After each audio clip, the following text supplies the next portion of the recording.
we need to get to our next caller. Yay! All right. Not all right.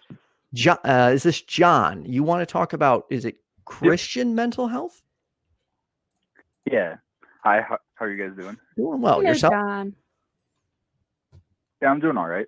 I was just curious what your take was on Christian mental health services.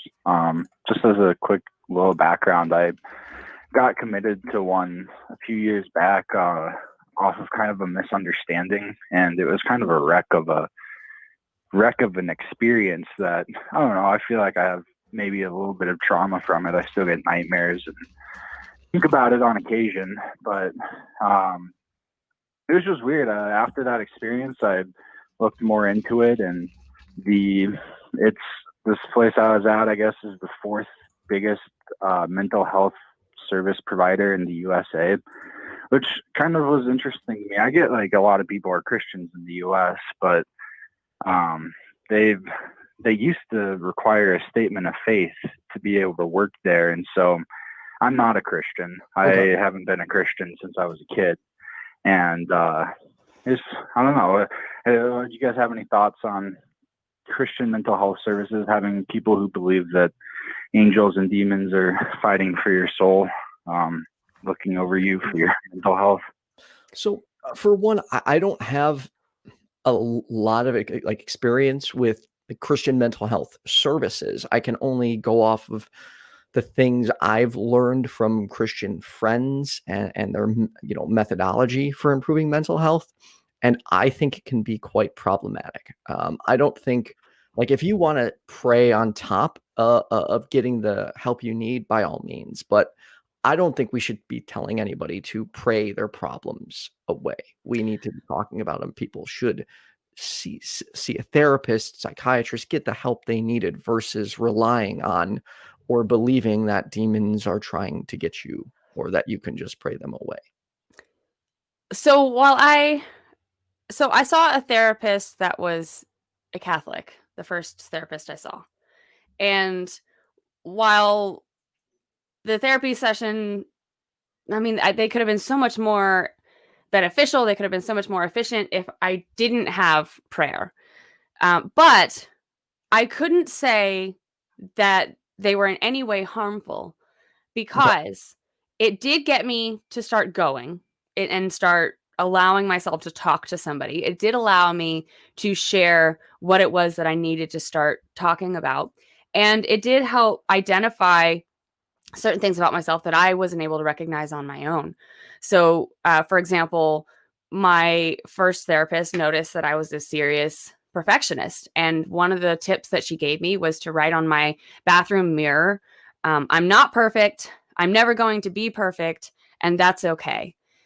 And I had to look at that every day when I left the house. And it helped me so much to go easier on myself. So, regardless of whether or not this was the therapist for me, I definitely benefit from it. So again, I wonder if that answers your question. Yeah, I was just curious what your guys' take was. I didn't know what your experience was with any of that. It was really weird. I think it was a holiday weekend that I was there. And so I had to see a bunch of different psychiatrists. I think I saw 4 psychiatrists over like a 10-day period, and each of them had a different diagnosis for me. And I just thought about that later on. I was like, these guys believe in God and all this stuff, but couldn't be bothered to do any sort of testing to confirm that they were correct with their diagnosis. I would say that's probably the trickiest part is the diagnosing because of what they use for their criteria. Like, for example, that one of these people, the person who recommended this therapist to me, believes in exorcisms. And I wonder how many times an exorcism has been used on somebody rather than something that I wonder how harmful stuff like that is. And so, yeah, I don't know. That's a very tricky question. So we actually had a caller on my other show about I think it was about a month ago, and that caller suffered through some trauma, and next thing she knows, she's being forced into an exorcism because I think it was her pastor, her father. I'm trying to remember Yeah, that. I think I heard that one. Yeah, and they believe that something is wrong with her, so they did a friggin' exorcism on her. Mm.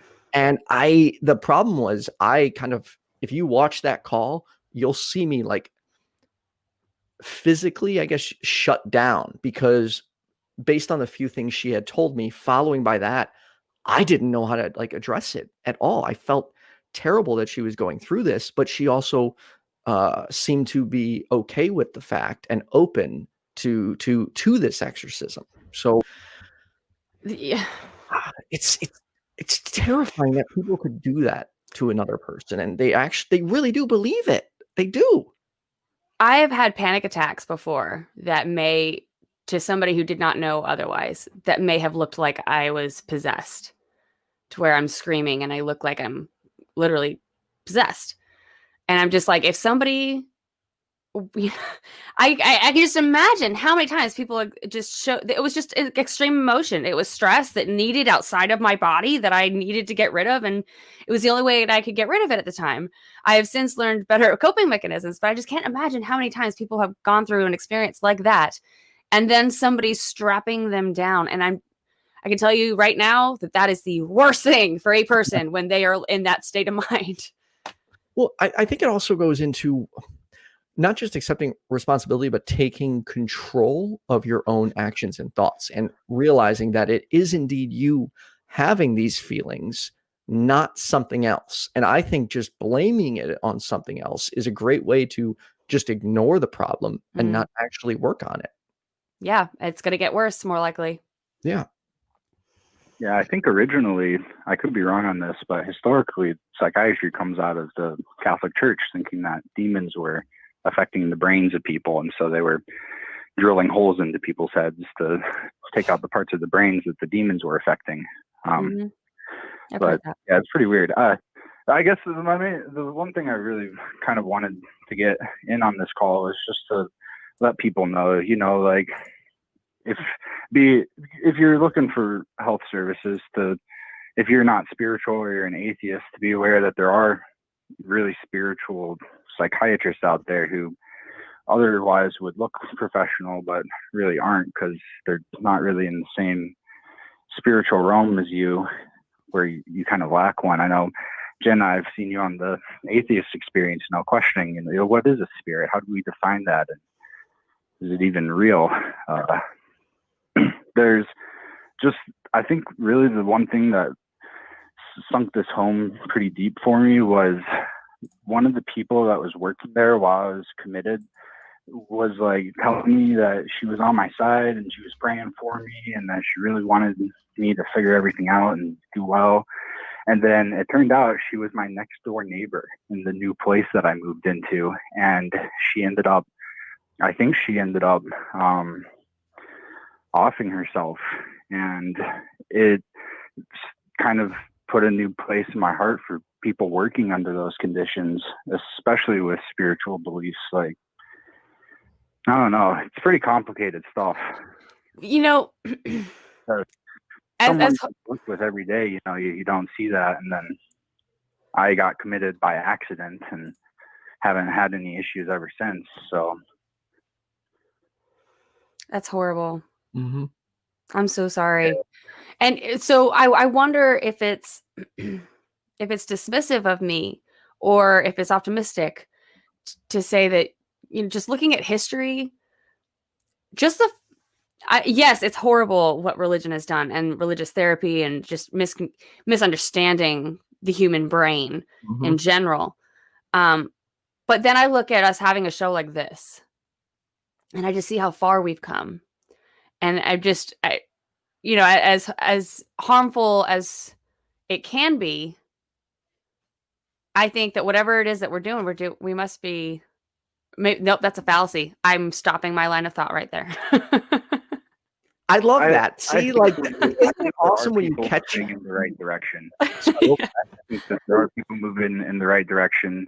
Some people are still doing stuff how they were back in the old days, but I don't know. Maybe I could be wrong, because the God debate's still over. Someone could call in on Sunday and say, "Hey, look, I got God on the line." I would love that. Me too. I can't wait to find out which one. That would be like my prayers being answered, being able to talk to God. Right? Like literally. Yeah. Thanks for giving me your guys' takes on everything. Oh, thank you for taking the Yeah. time to, not only watch our show, but to call in and talk to us. Viewers like you help make our show continue and go on. So thank you. Yeah, that was a good topic. It was definitely worth bringing up. Food for thought. So Definitely, John. I'll let you guys get on to next right. caller. Enjoy the rest of Talk your to you later. weekend. Thank you.